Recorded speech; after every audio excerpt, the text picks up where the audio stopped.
Welcome back to MidEast In-Depth, part of Levant TV's Press Reviews.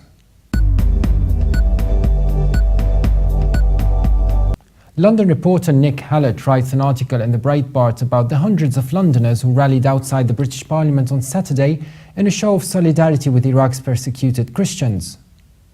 The rally, organised by Aid to the Church in Need, also attracted many Arab Christians and a number of Iraqi Muslims showing solidarity with their Christian neighbours. The demonstrators walked from Parliament to the gates of Downing Street, the residence of the Prime Minister, and they were chanting slogans such as "Save the Christians of Iraq, save the Christians of the Middle East," and "No to ISIS." Christians in Iraq are facing increasing persecution following the incursion into the country by the ISIS. The ISIS terror group last week gave all the city's Christians just hours either to convert into Islam or pay a tax known as a jizya or face execution. Many of the demonstrators yesterday displayed the Arabic letter None, which has been spray painted onto the houses of those Christians who remain in Mosul, marking them out from the rest of the population. The rally echoes a similar gathering in Paris on Wednesday, where 100 members of the French Parliament joined demonstrations in calling attention to the slaughter of Christians in the Middle East. Also on the matter, Jamie Weinstein and Daily Caller write about Obama's inaction with regards to Christian eradication and the ISIS terrorist rule in Iraq. Virginia Republican Senator Frank Wolf says there is a genocide being perpetrated against the Christians of Iraq, and the White House hasn't said a word about it, much less acted to stop it.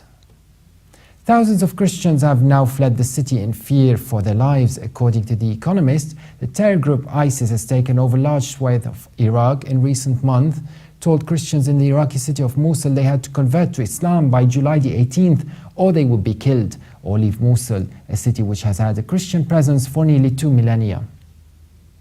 Weinstein and Caller cite that Senator Wolf said on a radio show, "It is a genocide, it meets the test of genocide." The definition of genocide was put together by the UN by a guy named Raphael Lemkin, but it is the eradication of a group of people, race, culture, ethnicity, religion. So this meets the official test of a genocide. And now let's talk to Archbishop Athanasios Dawood of the Syrian Orthodox Church in London. Thank you very much for being on the show. You're welcome. You've organized the protests in London and the rallies in support of the Christians in Iraq and against the eradication there. Tell us more about what happened. You know, we organized that demonstration to raise our voice to support our innocent people in Mosul that was under a threat from ISIS. They would like to convert them to Islam or to pay jizya or to be killed. That was last week. Let our people to flee from Mosul and to go to Kurdistan area. After that, during the fleeing, they stop them, they steal everything from them, money, jewelry, medicine, burn the passport, took the cars, I left them in the street without anything, any help, you know? Yes. That's why we would like to raise we cry for people to hear us, for government to hear us, to provide our people some help. Yes. What did the people think in London about the eradication of the Christians of Al-Mosul? Please, could you repeat your voice? What did the people of London think about what is happening in Al-Mosul? Yeah. You know, I think the British people, they don't have idea what's happening because the media is not cover that. Yes. We try to contact with some media to make them aware what is going on in our country, especially in our town, Mosul. And do you think the media in the UK was fair when it comes to the Christians in Iraq? You know, the media, some of them, they came, they produced something about our people. Now I think they have a clue about what is going on, how they would like to make the Western government aware what is going on. Yes.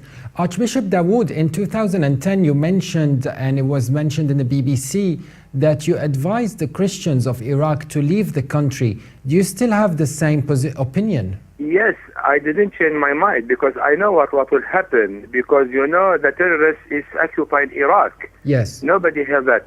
Until now, I cry for people to leave because we would like their life not to be dead, Yes, but if you knew from 4 years before you had this major concern about the Christians in Iraq, do you think something could have been done from the Iraqi government side to protect them?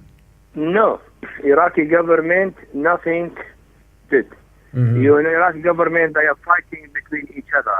They are fighting for who will be the leader, how they can divide the petrol for them benefit.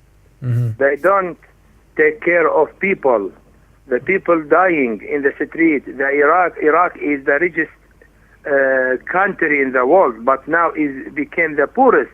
Why? Because the government, they don't do anything to its population.